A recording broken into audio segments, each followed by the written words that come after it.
Si je n'étais pas stressée, alors je ne suis pas une personne ambitieuse. Nos émotions dirigent tous nos comportements. Isra Nassir, psychothérapeute et oratrice, a fondé WellGuide, une plateforme numérique transformant les échanges sur la santé mentale.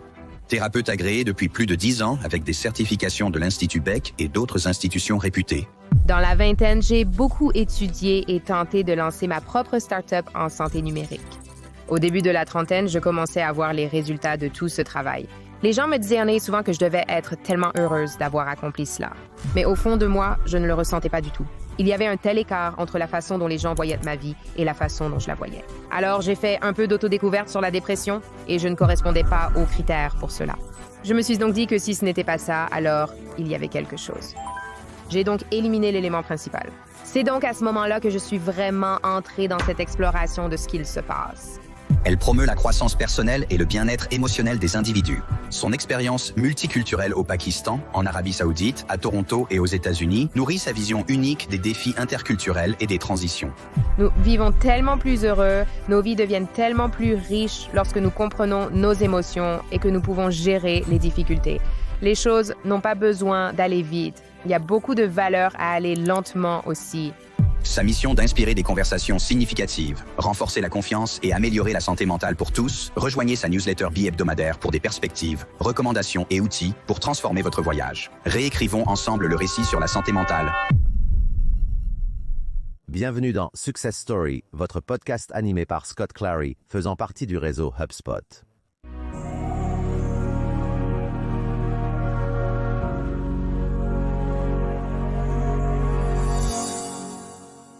Isra Nassir, je suis ravi de ta présence. On va bien s'amuser. Je voulais commencer par une ligne de votre livre où vous dites que la productivité ne concerne pas la gestion du temps, mais plutôt comment vous gérez vos émotions. C'est donc une approche très intéressante et nouvelle de la productivité. Parlez-moi donc de cette phrase et de ce que vous voulez dire par là. Je pense que l'une des choses qui manquait beaucoup dans la littérature sur la productivité lorsque je faisais des recherches, simplement pour moi-même, à l'origine, c'est ainsi que ce livre est né. J'essayais de me comprendre moi-même. La chose à laquelle je me heurtais sans cesse, c'est que je peux faire toutes les choses, mais cela ne change pas comment je me sens. Et puis je voyais cela aussi chez mes clients. Vous savez, en tant que thérapeute, je travaille beaucoup sur le changement de comportement. Et c'est quelque chose qui revient souvent en thérapie, vous savez. Les gens disent souvent « D'accord, j'ai changé mes habitudes, je fais toutes les choses, mais cela ne change pas ce que je ressens. » Et cela m'a poussé à me pencher sur la littérature concernant la connexion entre nos relations, et je veux dire nos émotions et notre motivation. Alors, je me suis vraiment intéressée à la théorie de la motivation sociale, à la théorie de l'apprentissage social, aux besoins émotionnels, aux besoins essentiels. J'ai commencé à lire à ce sujet. Et c'est là que j'en suis venue à cette conclusion moi-même. Qui était que, vous savez, nos émotions dirigent tous nos comportements. Que ce soit un comportement positif ou négatif, nos émotions sont la base de la façon dont nous nous présentons dans le monde. Il est donc logique que lorsque nous essayons d'être hyper productifs, nous essayons de gérer une émotion, que nous poursuivions une émotion positive à travers la productivité, ou que nous essayons d'éviter une émotion négative en utilisant la productivité comme une compétence d'adaptation. C'est donc un peu là où j'ai atterri, même dans ma propre expérience. Vous savez, je sais que j'utilisais l'hyperproductivité et l'optimisation et le fait d'être constamment occupé pour éviter un ensemble d'émotions difficiles. Je pense que cela fait vraiment mouche, car même lorsque vous le dites, la réaction immédiate est « ouais, c'est probablement ce que je fais quand j'essaie de suroptimiser ou d'obtenir 5 ou 10% supplémentaires de ma journée, même si je suis déjà en train de travailler pendant des heures. » Mais c'est très difficile pour les gens d'analyser, car je pense que si nous parlons de productivité, les gens ne la relient généralement pas à l'émotion, probablement jusqu'à ce qu'il soit trop tard. Probablement jusqu'à ce que cette productivité et cette culture du travail aient pratiquement ruiné leur vie à un certain degré. Donc, quelqu'un qui écoute cela, ils veulent déballer même d'où cela vient ou comment ils peuvent commencer à regarder à l'intérieur pour comprendre ce qui motive leur quotidien ou commencent-ils à chercher quelles sont certaines des questions que vous vous êtes posées lorsque vous avez compris que vous étiez en train de suroptimiser ou d'essayer d'être trop productif? Donc, je ne pensais pas que j'étais en train de suroptimiser. Ce que j'ai réalisé, c'est que j'étais déconnectée. Je pense que c'est vraiment bien Je ne veux pas utiliser le mot bien, mais c'est un bon signal d'alarme à surveiller, n'est-ce pas? C'est un aspect que vous ne pouvez pas ignorer. Vous sentez-vous engagé dans votre vie? Personne ne va s'asseoir et penser être vraiment hyper optimisé, n'est-ce pas? Ce n'est tout simplement pas la manière dont nous envisageons les choses. De toute façon, l'hyper-optimisation est très récompensée et glorifiée. Vous n'allez donc pas le remettre en question ainsi. Ce que vous voulez exploiter, c'est comment vous vous sentez après avoir fait certaines choses ou comment vous vous sentez avant de les faire. Alors, pour toute personne qui était un peu curieuse de savoir, hey, où me situais-je sur ce spectre? Je me demande quel est mon rapport à la productivité. Est-ce que ce qu'elle dit est pertinent pour moi? Si vous voulez faire ce genre d'examen, ce que je dirais, et c'est ce que j'ai fait, c'est un peu revenir sur les 3 dernières semaines de votre vie et regarder tout ce que vous avez fait, tout ce à quoi vous vous êtes engagé, les choses que vous avez entreprises, tout ce à quoi vous avez dit oui, et ensuite faire un peu comme un audit d'énergie et d'émotion. Il suffit de réfléchir et de penser, d'accord, est-ce que j'aimais le sentiment que j'avais en abordant ceci? Est-ce que je redoutais cette interaction? Étais-je si fatiguée? Je me traînais à cette chose. Comment me suis-je sentie après? Et vous savez, les 2 principales questions auxquelles vous voulez finalement arriver sont: dois-je faire toutes les choses que je fais? Et pourquoi fais-je les choses que je fais? Et vous devez vraiment suivre le pourquoi dans cette question, car la réaction instinctive est: eh bien, je dois faire cela parce que personne d'autre ne peut le faire. Je dois faire cela parce que, bien sûr, je dois le faire. C'est mon travail, c'est mon rôle, c'est qui je suis, c'est ce que je fais dans mon groupe d'amis. Mais tu dois continuer à suivre ça. OK, mais pourquoi est-ce à moi de le faire? Pourquoi quelqu'un d'autre ne peut-il pas le faire? Tu sais, et continue simplement à suivre ce pourquoi jusqu'à ce que tu arrives au cœur et que tu te rendes compte que tout ce à quoi tu t'engages nourrit un besoin émotionnel en toi. Quand as-tu commencé à descendre dans ce terrier de lapin? Le livre s'intitule Productivité toxique. Alors, quel a été le point d'inflexion dans votre vie qui vous a aidé à comprendre que la productivité peut même être toxique car nous sommes pires? Nous avons plongé profondément dans les aspects émotionnels et la productivité, mais même en prenant du recul, comme vous l'avez dit, on glorifie en réalité la productivité. Je pense donc que nous devons même commencer par argumenter pourquoi une certaine productivité est elle-même toxique. Mais est-ce quelque chose qui a été déclenché dans votre vie? Est-ce un problème survenu avec l'un de vos clients? Était-ce une chose répétitive que vous avez constatée de manière récurrente dans votre travail? Quel a été le moment d'épiphanie qui vous a mis sur cette voie et qui vous a fait réaliser « Oh, c'est quelque chose dont nous devrions probablement parler et comprendre parce que ce n'est pas une bonne direction pour les personnes à haut rendement, ceux qui réussissent bien, les personnes de type A, à passer toute leur vie, à optimiser et à être, vous savez, de plus en plus productives. » Il y avait comme une phase d'inflexion. Ce n'était pas un seul moment, mais une phase. Et ce qui se passait à ce moment-là, c'est qu'il y avait un grand écart entre la façon dont les gens voyaient ma vie et la façon dont je voyais ma vie. Donc, tu sais, dans la vingtaine, je viens d'un milieu très... comme une famille très performante. Tu dois bien faire les choses. Et nous sommes des immigrants, alors tu dois bien faire les choses. Et donc, j'avais fait beaucoup de choses dans la vingtaine pour établir, tu sais, pour rencontrer la liste de choses comme étudier et ceci et extrascolaire, et essayer de commencer ma propre start-up en santé numérique, comme c'était juste comme cette liste. Donc, dans mes débuts de la trentaine, je commençais à obtenir comme le résultat de tout ce travail. Donc, j'étais en train de rencontrer les échéances où j'atteignais les objectifs que j'avais fixés à atteindre. D'accord. Mais à l'extérieur, on avait vraiment l'impression que j'avais tout compris. Les gens me disaient souvent « Oh mon Dieu, comme t'en fais beaucoup. Ta vie semble si... Tu dois être si heureuse maintenant que tu as fait cela. Tu as obtenu ce truc. Je me souviens que tu y travaillais il y a 2 ans. Comme maintenant tu l'as, juste.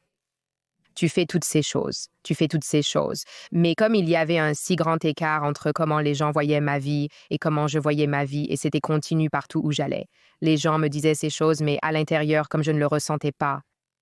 Je ne le ressentais tout simplement pas, et cela semblait vraiment étrange, comme les premières fois que les gens le disaient, je étais genre d'accord, comme ils voient ma vie d'une certaine manière, tu sais, tu vois une certaine section de la vie de quelqu'un. Mais je pense qu'avec assez de gens qui le disaient, je me suis un peu inquiétée pour moi-même. J'ai commencé à penser que, tu sais, peut-être que je souffre d'une dépression à haut fonctionnement parce que pourquoi ne me sens-je pas bien dans ma vie? Pourquoi les autres pensent-ils que je devrais être heureux dans ma vie actuelle? D'accord. Et donc, j'ai fait un peu d'autodécouverte.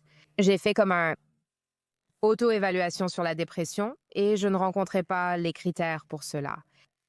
Et donc, je me suis dit, bien, si ce n'est pas ça, alors il y a quelque chose. J'ai donc éliminé l'élément principal. C'est donc à ce moment-là que je me suis vraiment lancée dans cette exploration de ce qui se passe. Et l'une des choses les plus courantes que les gens me disaient à mon sujet, c'est que j'étais vraiment occupée tout le temps. Alors, j'ai commencé là. Vous savez, parfois, il vaut la peine d'écouter ce que les gens autour de vous disent. Nous n'avons pas nécessairement besoin d'être influencés par les opinions des autres, mais je pense qu'il vaut la peine d'examiner s'il y a une certaine chose qui revient sans cesse, encore et encore. Alors, je me suis dit, suis-je trop occupée? Pour moi, j'étais normale, comme si c'était simplement être ambitieuse. C'est tout simplement normal. Et donc, c'est là que tout a commencé. Alors, qu'avez-vous, soit dit en passant, cela résonne si profondément, cela, tout ce que vous dites, je suis comme, oh ouais, c'est exactement comment ma vie est en ce moment. Il y a donc peut-être beaucoup à apprendre de cela. Alors, qu'avez-vous découvert sur vous-même lorsque vous avez commencé à faire cette introspection? J'ai découvert que je m'engageais trop. Je disais oui à trop de choses. Et la raison était que je ne voulais pas avoir l'impression de manquer quelque chose. Je ne voulais pas rater d'opportunité. J'avais cet esprit de pénurie très puissant dans tous les domaines. Professionnellement, dans ma relation personnelle, même dans mon mariage, dans mes amitiés. J'avais cet esprit de pénurie qui me poussait. Et j'avais très peur de rater quelque chose. Je vais manquer une opportunité. Je ne fais pas les choses de la hâtise, de la bonne manière, donc il y avait cette peur de ne pas être sur le bon chemin. Et c'était vraiment ce qui me poussait à m'engager constamment à outrance. Et c'est comme le début de tout ça, n'est-ce pas? Cela crée une base pour que vous soyez constamment en alerte. C'est en quelque sorte la définition classique de la productivité. Je pense que beaucoup supposent que c'est ça la productivité. Il est donc évident que ce n'est pas la meilleure façon de conduire votre vie et de traverser la vie. Et je pense que beaucoup de gens qui écoutent de ceci sont similaires à vous et à moi. Ce sont tous des gens qui ne veulent pas manquer. Ils disent oui à tout jusqu'à ce qu'ils ne le puissent plus. Peut-être qu'il y a une saison pour cela dans leur vie quand ils commencent à acquérir de l'expérience, à se confronter à plus d'opportunités. Mais qu'est-ce que la productivité ressemble réellement? Qu'est-ce que c'est que le grand... Réimaginer ce que devrait être la productivité pour les gens. Donc actuellement, notre cadre de productivité, c'est plus, c'est mieux, et toujours plus est meilleur. D'accord. Donc il y a beaucoup de quantité par rapport à la qualité. Et l'idée est que si vous pouvez accomplir même un peu plus, peu importe si c'était comme un B+, n'est-ce pas? Tant que vous l'avez fait. Et pour moi, je voulais changer en ce sens que je ne veux pas que la productivité et le repos soient en opposition. Donc actuellement, le repos et les pauses sont en dehors de la productivité. Vous êtes surproductif, puis vous pouvez mériter du repos. Vous êtes en productif sur la roue de hamster et alors vous pouvez faire quelque chose pour le plaisir. Vous devez le mériter. Alors la première chose que je veux vraiment que les gens réimaginent, c'est que le repos et la joie font réellement partie de la productivité. C'est intégré dans le système de productivité et cela augmente réellement votre productivité avec le temps. Comme cela vous rend plus créatif, vous devenez un meilleur décideur et il maintient également votre bien-être équilibré. Donc, c'est une chose. L'autre chose que je veux vraiment aider les gens à exploiter est l'intentionnalité dans votre productivité. Donc, le paradigme actuel de productivité est voici une liste de choses qui signifient que vous êtes productif et vous devez simplement le faire. Ce sont les objectifs à poursuivre car c'est la vie que tous doivent vivre. Et je veux que les gens soient un peu plus intentionnels dans ce qu'ils poursuivent. Donc, c'est comme l'une des caractéristiques plus longues pour moi de la productivité toxique. C'est lorsque vous poursuivez quelque chose pour le plaisir de la poursuite, mais vous ne savez pas vraiment pourquoi vous voulez cette chose. Vous ne savez même pas si vous êtes connecté à la chose que vous voulez. Et je travaille avec beaucoup de jeunes qui poursuivent simplement ces objectifs arbitraires parce que quelqu'un leur a dit qu'ils devaient le faire. Comme leurs parents l'ont dit, ils ont choisi une industrie où il faut atteindre un certain jalon, où leurs amis le font. Je pense qu'ajouter de l'intentionnalité dans tout ça est crucial. Qu'est-ce qui motive cela selon vous? Définissant une étoile du Nord à laquelle vous n'avez même pas pensé, est-ce parce que vous avez l'impression que vos parents vous mettent la pression? Est-ce parce que les gens essaient d'atteindre une valeur monétaire dans leur vie? Est-ce parce qu'ils écoutent trop Gary Vee? Comme quelle est la raison pourquoi les gens fixent ces étoiles du Nord arbitraires? Comme quelle est la cause profonde sous-jacente? Parce que je veux que les gens comprennent où leur objectif dans la vie viennent même. Je ne veux pas sonner comme un thérapeute cliché, mais c'est la vérité. La plupart des fondements de notre vision du monde sont établis par notre famille d'origine qui s'occupe de nous. Donc, ce ne sont pas toujours vos parents. Cela pourrait être comme un frère ou une sœur aînée qui établit le cadre mental pour vous et la façon dont ils, vous savez, voient leur vie ou ce qu'ils accomplissent. Ça peut être comme un cousin très proche. Vous pourriez avoir un oncle ou une tante pendant votre enfance. Vous étiez impressionné par leur mode de vie et vous vouliez faire pareil. Et donc, je pense qu'au cours des années formatrices originales, il y a des gens qui ont beaucoup d'influence sur nous. Cela façonne notre vision du monde. La plupart d'entre nous apprennent quelle est l'identité souhaitée. C'est ce que je devrais poursuivre parce que nous voyons dans notre famille d'origine ou unité de soins, et même en allant jusqu'à l'école, nous constatons que certaines choses sont récompensées, que certains traits, certaines qualités vous apportent plus d'acceptation, d'appartenance et d'amour. Donc, cela prépare vraiment le terrain pour que vous ne vous demandiez même pas ce que vous devriez faire d'autre. Et puis, bien sûr, vous avez les familles mais qui vous disent ce que vous devez faire. Bien sûr, je connais des familles où tous les enfants sont des médecins. Les fils ont tous choisi la profession d'ingénieur. Oui, c'est une chose culturelle pour les Sud-Asiatiques ou les Asiatiques en général. Mais je le vois aussi en dehors de la culture asiatique, comme je le vois dans la communauté latinx. Je le vois, vous savez, aussi dans la culture américaine. Cependant, certaines familles insistent sur le fait que c'est ce qu'il faut faire. D'autres familles, vous l'apprenez simplement comme ça. Mais cela vient de nos années formatrices. Donc, même en regardant le genre de voyage que vous avez traversé, je veux dire, vous aviez ces attentes qui étaient placées sur vous en tant qu'enfant et vous avez dû lutter avec la seule chose que j'aime faire, c'est tout le travail que vous avez produit dans le monde et vous enseigner. Je sais que cela vient de ce que vous avez découvert par vous-même. Et comment vous avez compris comment naviguer dans cette sorte de réimaginer ce à quoi la productivité ressemble, ce que devrait être votre étoile du Nord personnelle. Alors peut-être juste me raconter votre histoire et quand vous êtes parvenu à cette sorte de réalisation que vous ne réalisiez même pas vraiment pourquoi vous faites les choses que vous faites et pourquoi la perspective de votre ami sur vous est tellement différente de votre perspective sur vous. Comment commencez-vous à restructurer votre vie? Quelles sont les étapes à suivre pour que vous vous aligniez correctement avec quelque chose qui vous tient à cœur et que la perception de votre ami commence à se rapprocher de votre propre perception de votre vie? Oui. Alors, j'ai certainement été élevée pour être une surperformante et vous savez, je ne pense pas que les parents aient de mauvaises intentions lorsqu'ils font cela. Ce n'est donc pas du tout mon message. Je pense que les parents font de leur mieux en fonction de leur propre vécu, vous ne croyez pas? Et en tant qu'adulte, c'est notre responsabilité de le décomposer et de voir ce qui nous convient réellement et ce qui ne nous convient pas. Mais j'ai certainement été élevée dans une maison très active. Vous savez, il y a beaucoup de mouvements qui se passent. Le repos n'était pas valorisé dans la culture familiale. Que ce soit, je veux dire, nous avions l'habitude d'avoir un tuteur de maths pendant l'été.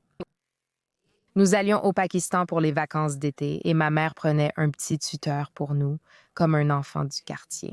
Si ce n'était pas ça, c'était certaines choses qui ressemblaient à un sport, comme de la musique classique. Il y avait toujours une sorte de déplacement. C'était toujours quelque chose. Des événements se produisent constamment.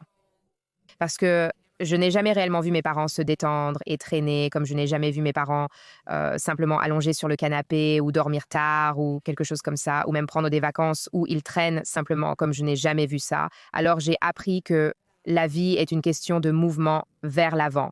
Donc c'est devenu mon étoile polaire. Donc ce n'était pas comme si j'avais une pression pour avoir une certaine profession, mais Il y avait certainement une attente sous-jacente que le mouvement vers l'avant est la voie à suivre comme il faut être en mouvement constant, et donc beaucoup de ma vie était simplement en mouvement constant, comme faire des choses parallèles ensemble. Il ne suffit pas d'avoir un travail, il faut aussi faire votre propre chose et essayer de faire une différence dans le monde. Et il faut avoir comme un passe-temps et toutes ces choses. Mais quand j'ai commencé à réaliser ce décalage, ce désengagement que je ressentais et ce sentiment d'apathie, d'ennui, parce que rien ne semblait bon, rien ne semblait assez bien, la première chose après cet audit que j'ai fait, la première chose que j'ai faite est que je me suis assise avec un ami et j'ai dit, parlons simplement de cela, tu sais, parce qu'il m'entendait souvent me plaindre de me sentir mal après avoir quitté certains événements ou certaines obligations. Donc, il m'a demandé pourquoi tu continues à aller ici si ça te fait sentir mal après. Et donc, c'était comme cette conversation que je devais avoir. Et puis, j'ai décidé, la première chose tactique que j'ai faite était que j'ai commencé à moins m'engager, j'ai commencé à dire non aux choses, même quand cela me faisait vraiment peur. Cela inclut des opportunités professionnelles, hein. Cela inclut des opportunités de parler parce que je savais que je n'allais pas obtenir de retour, mais j'ai vraiment dû analyser, vraiment me mettre dans l'état d'esprit d'être à l'aise en disant non et croire que de meilleures choses viendront à moi. Et c'était comme un voyage. Ça ne s'est pas passé en une semaine. Mais je pense que c'était une chose tactique très importante que quelqu'un peut faire. C'est vraiment juste dire non à une chose ou dire oui à une chose de moins. Et je pense que cela nous aide vraiment à sentir que le monde ne se terminera pas si vous dites non. Parce que c'est la chose, vous savez, quand vous êtes dans cet état d'esprit basé sur la peur, peut-être vous le ressentez aussi parce que vous êtes d'un milieu technique et vous êtes aussi un entrepreneur. Vous avez l'impression que le monde se terminera si vous n'obtenez pas cette chose, vous savez. Parfois, ouais. Vous savez intuitivement que c'est la pensée la plus ridicule, mais vous la ressentez quand même. Ça vous pousse toujours à dire, c'est le mauvais mot. Ça continue toujours. Vous donne envie de dire oui, et vous le faites. Parce que le centre de la peur est si puissant dans notre cerveau et que ce centre ne peut pas faire la différence entre une menace réelle ou imaginée. Le cerveau ne peut donc pas distinguer une menace réelle d'une menace imaginaire. C'est pourquoi nous sautons dans un film, parce que le cerveau pense que cela se passe vraiment pour vous comme dans un film d'horreur. Il faut vraiment rééduquer votre cerveau et j'ai dû beaucoup le faire. Et c'était un processus long et ardu, comme je ne veux pas m'asseoir ici et dire « Oh oui, j'avais tout compris ». Absolument pas. C'était horrible, laid et douloureux, mais il fallait le faire. Je suppose que l'un des posts les plus populaires que vous avez mis sur votre Instagram que j'ai trouvé intéressant. La culture de la dopamine prend le dessus dans ce premier post. Alors, que voulez-vous dire par culture de la dopamine? Parce que j'ai entendu parler de la culture du hustle. J'ai maintenant entendu parler de la productivité toxique. J'ai entendu parler de productivité et de tous ces différents termes associés. Que signifie la culture de la dopamine? Est-ce lié à tout cela? Absolument. Et je suis tellement contente que vous ayez demandé. Vous êtes le premier à me poser cette question. J'adore parler de ça. Je trouvais ça intéressant. C'est un concept dont je n'avais jamais entendu parler. J'ai entendu parler de la culture du travail acharné, mais je pense que la culture de la dopamine introduit le composant émotionnel dont vous parlez. Et il y a une certaine science et certaines hormones qui entrent en jeu dans tout ça. Et je pense que c'est très important, lorsque vous enseignez quelque chose, de ne pas faire paraître la personne qui ressent cela comme étant insuffisante pour une certaine raison, ou qu'elle est, Ils ressentent ça simplement parce qu'ils ne sont pas aussi bons qu'ils pourraient l'être, ou qu'ils ne sont pas, la meilleure version d'eux-mêmes. C'est incorrect. Je veux dire, toutes ces choses que nous enseignons et toutes les choses que nous faisons dans la vie ne sont vraiment que des réponses à notre corps et à notre façon d'être programmé et connecté. Donc, je pense que lorsque vous allez sous le capot et que vous commencez à comprendre comment, même des hormones comme la dopamine, peuvent influencer votre journée et votre réaction face aux menaces perçues et aux opportunités, et votre travail et votre emploi. Je pense que cela facilite beaucoup la compréhension car alors nous sommes conscients de pourquoi nous prenons ces décisions. Donc, je ne veux pas que quelqu'un écoute ceci et se dise « Je suis toxiquement productif ». Mais peut-être que cela signifie que peut-être que cela signifie que je suis inférieur, car ce n'est pas le cas. C'est juste que vous ne comprenez pas et que vous n'êtes pas conscient de la façon dont votre corps réagit réellement. Soyez ainsi pour prendre de meilleures décisions, mais ne vous sentez pas inférieur parce que vous n'êtes pas parfait ou n'agissez pas comme tel. Vous fonctionnez actuellement. Et je pense que c'est aussi le système dans lequel nous vivons. Nous ne réagissons pas seulement à notre système interne, nous réagissons aussi à un système externe. Comme partout où vous regardez, même pour moi, comme tout modèle que j'avais d'une femme réussie était toujours une femme échevelée. Elle était toujours en train de courir vers des endroits et comme si des choses sortaient un peu de son sac, vous savez, et toutes ces choses. Mais c'est une femme réussie, non? Et donc nous réagissons aussi à un système qui nous dit d'être ainsi. Ce n'est donc pas une insuffisance interne. Et même moi, je lutte encore avec ça. Je pense, tu sais, dans la préparation de ce livre, comme je suis dans une saison où je ne suis pas à mon meilleur niveau en ce qui concerne la productivité en ce moment. Tu prends simplement un vol de nuit, oui. Exactement. Et tu sais, j'ai comme 2 interviews et un événement aujourd'hui, comme pour faciliter. Mais la chose est que ce qui le rend meilleur qu'avant, c'est que je suis consciente de cela et j'ai une fin à cela, comme si je disais, tu sais quoi, c'est une saison, je vais juste la traverser. Il me reste 4 semaines avant la fin. Puis je ne vais plus m'inquiéter à ce sujet. Pour revenir à votre point sur la culture de la dopamine et du hustle, c'est cette idée que nous devons constamment nous démener pour obtenir des choses, n'est-ce pas? La culture de la dopamine est comme une couche ajoutée à la culture du hustle, qui ajoute une couche d'urgence à... La culture du hustle est intrinsèquement marquée par l'urgence, faire, bouger, casser et apprendre rapidement. C'est cette mentalité qui la caractérise. Mais la culture de la dopamine est la manière dont notre technologie et notre système ont exploité la façon dont notre cerveau fonctionne. Et ce que cela a fait, c'est que nous sommes dirigés par la dopamine. Nous voulons obtenir beaucoup de dopamine car cela nous fait nous sentir bien. La technologie nous a permis d'obtenir ce coup très rapidement. Alors tout est devenu extrêmement urgent. Nous vivons donc dans une culture d'extrême urgence. Et quand tout semble urgent, tout semble important. Et ce que nous finissons par faire, c'est que nous accordons le même effort à tout sans prioriser.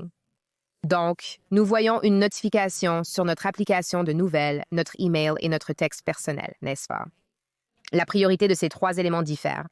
Votre texte est plus significatif car il me rappelle quelqu'un de familier. D'accord. L'application de nouvelles n'est peut-être pas si importante car elle n'est peut-être pas si pertinente pour vous ou vous n'allez rien accomplir en découvrant immédiatement ce qui se passe dans le monde. D'accord.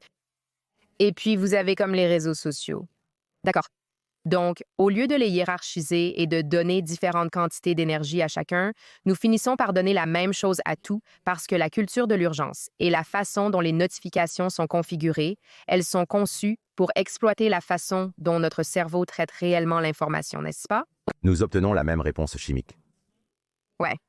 Et c'est pourquoi nous devenons très actifs.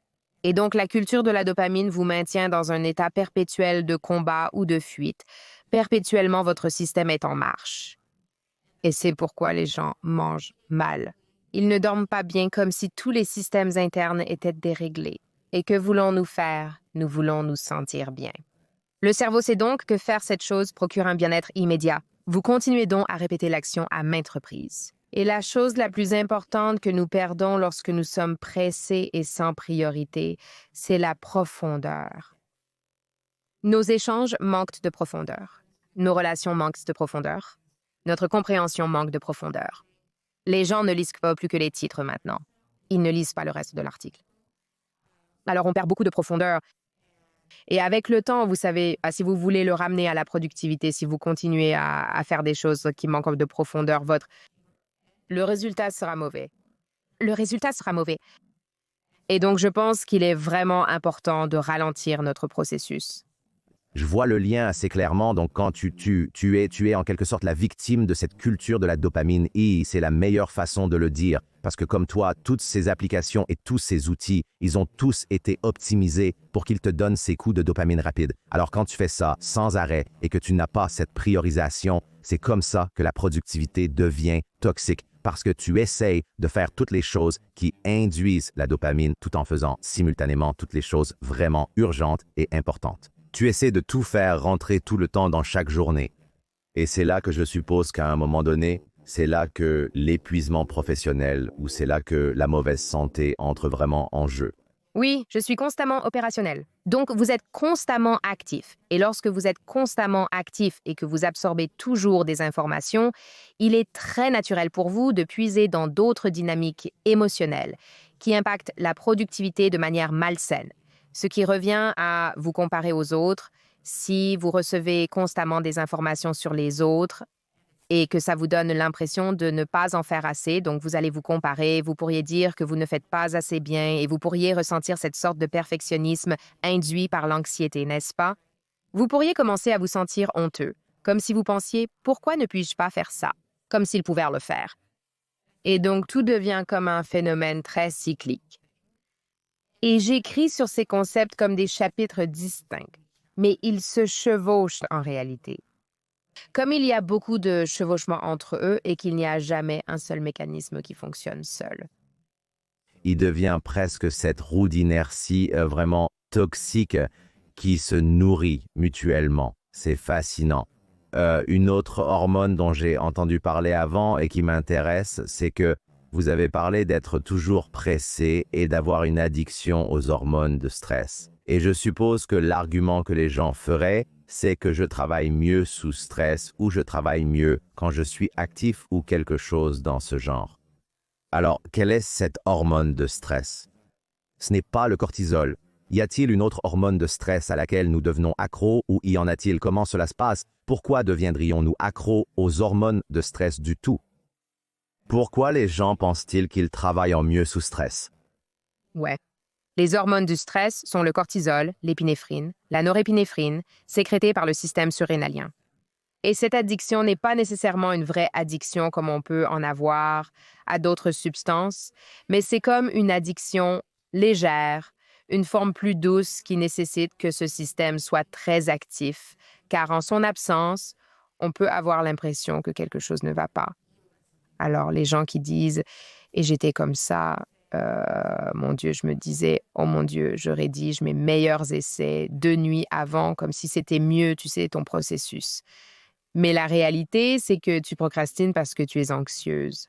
Tu es anxieuse car tu crains que le résultat ne soit pas à la hauteur. Et donc, ce qui se passe, c'est que, pris dans le tourbillon d'une échéance, lorsque ton corps est submergé par toutes ces hormones, tu n'as pas le temps de penser à cette anxiété. Alors, tu surmontes l'anxiété et peut-être que ton travail est bon car il n'est pas gâché par l'anxiété. Mais la seule façon de puiser dans cet état d'esprit, la seule façon de calmer l'anxiété est si tu es dans cette pression de temps. Et je pense que c'est l'élément que les gens pensent qui les rend meilleurs travailleurs. C'est parce qu'ils sont littéralement, ils se battent en première ligne. Donc, ils n'ont rien d'autre à penser. Et imagine si j'avais fait ça en écrivant ce livre, comme cela n'aurait pas été possible de terminer. Délai, écrire un livre de 60 000 mots, n'est-ce pas? Et donc, la vérité est que vous devez vraiment apprendre à gérer vos émotions afin de pouvoir bien travailler sans vous rendre malade. Votre deuxième question était « Pourquoi devenons-nous dépendants ?» Ouais. Donc, je ne pense pas nécessairement que c'est comme une véritable, comme je l'ai dit, ce n'est pas un véritable mécanisme d'addiction dans votre cerveau. Mais ce que je remarque à la fois chez moi et chez les personnes avec qui j'ai travaillé et dans certaines lectures, c'est que l'absence de stress commence à faire peur aux gens. Vous savez, vous commencez à avoir l'impression que j'oublie quelque chose, que je n'ai pas fait quelque chose correctement. Parce que vous êtes tellement... Votre norme est devenue cet état d'anxiété et cet état de stress exacerbé. Quand vous n'êtes pas stressé, vous pensez que quelque chose ne va pas. Il y a quelque chose qui cloche, comme si je devrais être stressé. Et cela active en quelque sorte l'idée que je dois me sentir stressé pour avoir l'impression d'être productif. Donc je supposerais que beaucoup de cela, donc pour un grand accomplisseur, une grande partie de leur personnalité est enveloppée dans ces sentiments parce que c'est ainsi qu'ils ont l'impression d'être arrivés là où ils sont. J'étais constamment stressé et sous tension, mais je parvenais toujours à performer et à atteindre mes objectifs. Mais alors cette productivité toxique elle devient qui vous êtes, elle devient vous, elle devient votre identité. Alors, quel serait votre conseil pour quelqu'un qui est cet avatar? Je pense qu'il y a beaucoup de personnes qui sont cet avatar, et encore une fois, il y a des personnes qui sont cet avatar pendant une période de leur semaine, il y a des personnes qui sont cet avatar pendant des années de leur vie. Quel serait votre meilleur conseil c'est de commencer à supprimer cette identité ou peut-être ou réimaginer une meilleure identité, car je pense que c'est quelque chose qui peut aider beaucoup de gens. De sorte qu'ils n'attribuent pas si étroitement le stress, la productivité et la culture du hustle à ce qu'ils sont en tant que personne. C'est une très bonne question. Et je veux dire que c'est quelque chose avec lequel je lutte aussi. C'est que je croyais très fermement que si je n'étais pas stressée, alors je ne suis pas une personne ambitieuse. Comme je pensais que si vous êtes ambitieux, la vérité est que si vous êtes, c'était ma vérité. Que si je suis ambitieuse, alors je dois être stressée parce que les personnes qui ne sont pas stressées se contentent simplement de traverser la vie, n'est-ce pas? Comme nous développons donc aussi cette relation très malsaine avec le stress. Et nous nous stressons afin de nous sentir comme si nous faisions quelque chose de productif. Donc, pour les personnes qui sont un peu coincées dans cet état d'esprit, je veux dire, il y a deux types de personnes, non? Certaines personnes croient fermement que c'est une bonne chose et que faire bouger les choses pour eux est beaucoup plus difficile, n'est-ce pas? Parce que vous devez leur montrer que cela cause en réalité un déficit dans leur vie d'une certaine manière. Et une bonne porte d'entrée pour quelqu'un qui est vraiment submergé est de le reconnecter avec son corps. Donc, quand nous sommes hyper productifs, hyper optimisés, que nous faisons juste, faisons, nous nous déconnectons un peu de notre corps. Et donc, nous ne réalisons pas quand notre corps se sent mal, quand il se sent bien, quand les choses sont confortables, quand les choses sont inconfortables. Nous sommes simplement très déconnectés. Nous, je veux dire, je connais des gens qui ne ressentent même pas la faim, comme ils peuvent travailler toute la journée et ils ne ressentent pas la faim et il n'y a rien de mal dans leur, tu sais, système dans l'esprit qui est censé l'identifier, mais tu te formes en quelque sorte pour t'en sortir. J'ai travaillé avec quelqu'un qui a dit qu'il pouvait contrôler les fonctions de son corps, donc aller aux toilettes et des choses comme ça en période de grand stress. Genre, ouais. D'accord. Personne à très haute réalisation. Mais vous savez, ils avaient juste ce sentiment de contrôle total. Mais la réalité est qu'ils étaient simplement déconnectés de leur corps. Alors, je dirais, reconnectez-vous avec votre corps d'une manière ou d'une autre, que ce soit simplement en observant comment votre corps se sent à certains moments de la journée. Vous pouvez faire une méditation de pleine conscience, mais vous n'êtes pas obligé. Cela peut être comme un exercice de la danse, quelque chose qui vous ramène dans votre corps. Parce que je pense que cela vous alertera lorsque vous commencerez à vous sentir mal. Et lorsque vous remarquez que vous vous sentez mal assez de fois, vous serez encouragé à examiner pourquoi vous vous sentez mal, n'est-ce pas? Comme ça pourrait prendre 2 mois. Ça pourrait prendre 3 mois? Mais une fois que vous commencez à remarquer où vous commencez à vous sentir mal, où votre corps se sent anxieux ou stressé ou quoi que ce soit de ce genre, avec le temps, il devient difficile de l'ignorer. Et vous vous direz, je ne veux pas me sentir ainsi. Vous savez qu'est-ce qui doit changer?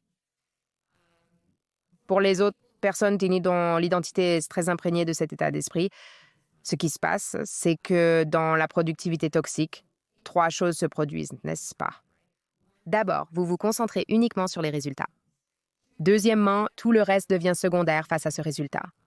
Et troisièmement, la façon dont vous vous percevez dépend de ce résultat. 3 choses se produisent donc dans cette bulle de productivité toxique. Je dirais donc de diversifier votre vie. Lorsque nous ne nous concentrons que sur le résultat, tout le reste devient sans importance. Pour ceux qui peinent avec leur identité singulière, je leur conseillerais de diversifier leur vie.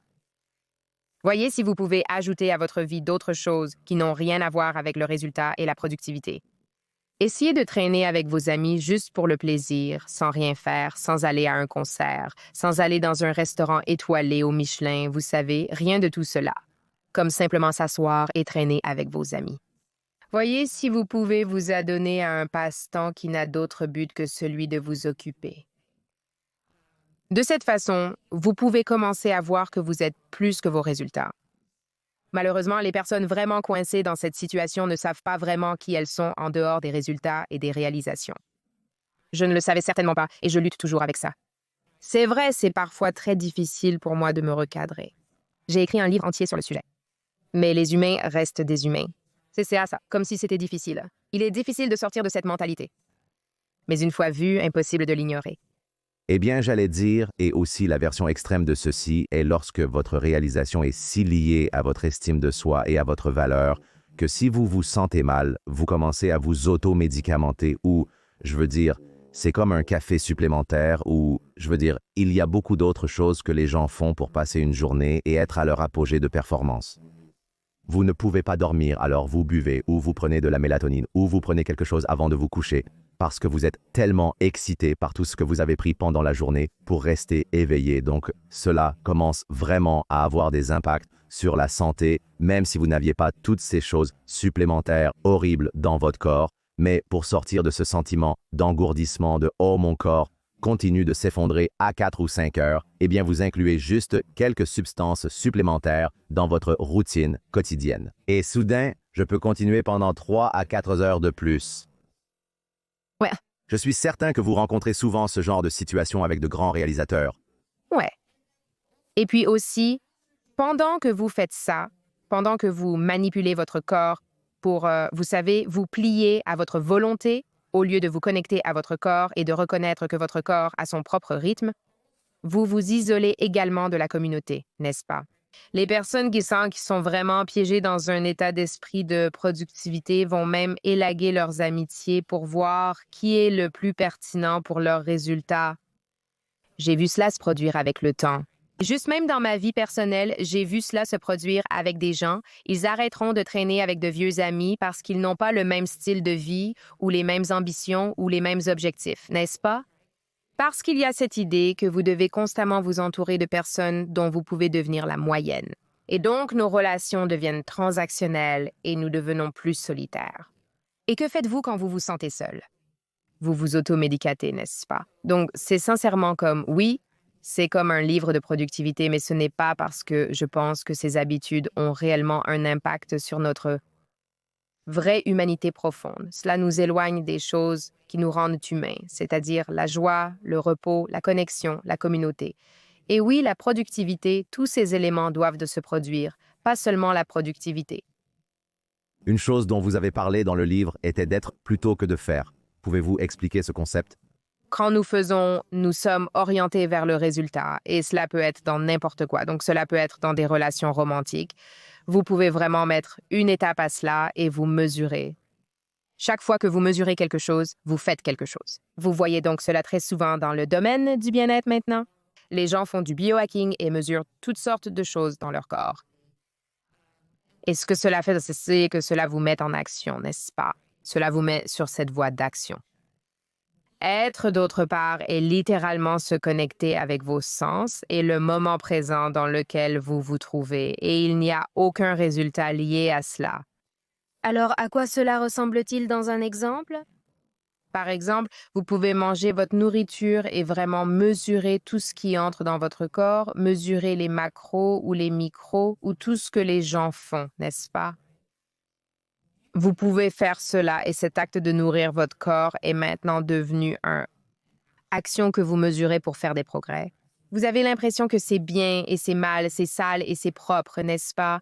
Ou vous pourriez manger en pleine conscience et peut-être écouter de la musique, peut-être pas, mais vous appréciez simplement la nourriture, appréciez les textures, vous souvenant d'un bon repas que vous avez pris qui était similaire, simplement explorer le moment où vous êtes. Et ce sera tellement plus nourrissant que de faire de la nourriture basée sur des mesures. Je ne suis pas contre la nourriture basée sur des mesures. Je pense qu'il y a beaucoup de valeur à cela, mais je connais des gens dont toute la vie est comme ça et ils ne sont pas très heureux, ils sont plutôt misérables parce qu'ils évaluent toujours s'ils ont bien ou mal mangé, si c'était assez bien ou non. C'est comme ça que c'est la différence entre être et faire. Mais c'est en passant que cette leçon, oui, nous parlons de nourriture, mais appliquez cela à votre entreprise. Pour effectuer une tâche, vous pouvez utiliser une matrice d'Eisenhower pour déterminer les actions urgentes et importantes à réaliser pour votre entreprise. Mais est-ce que cette tâche vous donne de l'énergie lorsque vous l'effectuez? Ressentez-vous un dégoût pour votre vie à cause de cela? Vous devriez comprendre ce que vous faites quotidiennement. Sont-ils des choses qui vous servent réellement? Et je veux dire, il y a des choses que je fais que j'aime faire. J'apprécie cette interview car elle est unique quand on anime un podcast. Il y a cependant beaucoup d'aspects que je n'aime pas toujours faire, mais que je pourrais externaliser ou déléguer à quelqu'un d'autre avec de la formation. Je veux dire, j'aime être plutôt que faire et comprendre ce que vous aimez réellement faire va ironiquement vous rendre beaucoup plus productif que de simplement faire toutes les choses sans y prêter attention. Absolument. Je suis totalement d'accord parce que cela crée un filtre, n'est-ce pas? Si tu connais tes valeurs, si tu sais ce que tu fais bien, c'est pourquoi l'intention est tellement importante pour moi. Si tu as cette intention, elle agit littéralement comme un filtre et elle filtre les choses inutiles et tu te rends compte que quelqu'un d'autre peut faire cela ou peut-être que tu n'as même pas besoin de le faire du tout comme je faisais certaines choses dans le cadre de mon entreprise à un moment et je me suis dit que je n'ai réellement pas besoin de le faire. Je n'ai pas à le faire, tu sais, et je l'ai simplement enlevé et je n'ai aucun regret. J'adore ça si tu voulais. Si les gens devaient retenir une chose du livre, que serait-ce? La seule chose que je veux que les gens retiennent de ce livre, c'est que nos émotions sont comme des messages.